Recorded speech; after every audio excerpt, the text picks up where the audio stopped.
children and their parents as well. So, you know, when they come to you, do they complain about the kids, like, my kid's not doing well at all, I don't know what to do, what shall I do? Because I'm sure they will come for advice to you.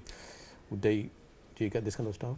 We do get parents saying, why are my children not succeeding? Why are my children getting behind at school?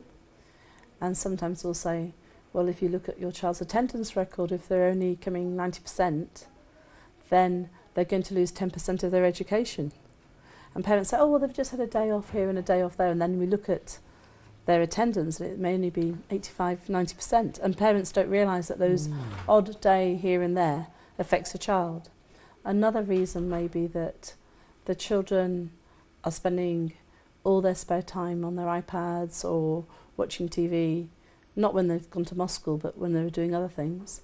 And they're not actually spending time talking with their children, they're not spending time reading with their children. And we say, well, you know, in this country, education isn't just about teachers teaching. It's actually about parents getting involved, learning about what their children are learning about, taking them to places of interest, spending time with them, and reading with their children. You can always tell the difference between children where their parents have been involved in listening to them read every day and also reading to them.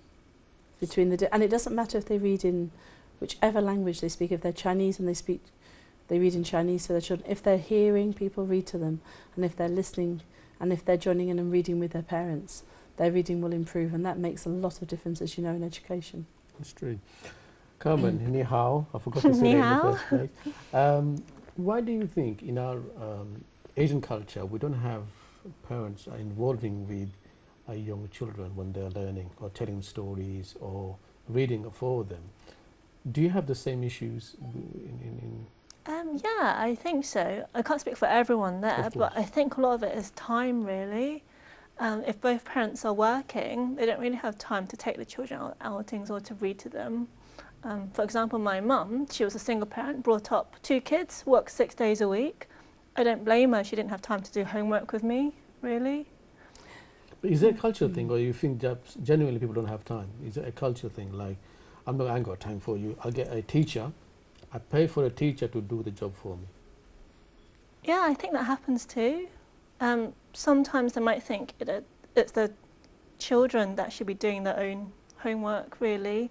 They should be taking responsibility for their own learning. It shouldn't be the parents that are chasing them up to do their homework, to go to school, really. Certainly, like, my mum never chased me up to do homework. I did it myself. I thought that was just the way, really. But do you realise, like, I think we are making a gap here, you know, like communication gap, and in your interaction with your kids with somebody else, not you.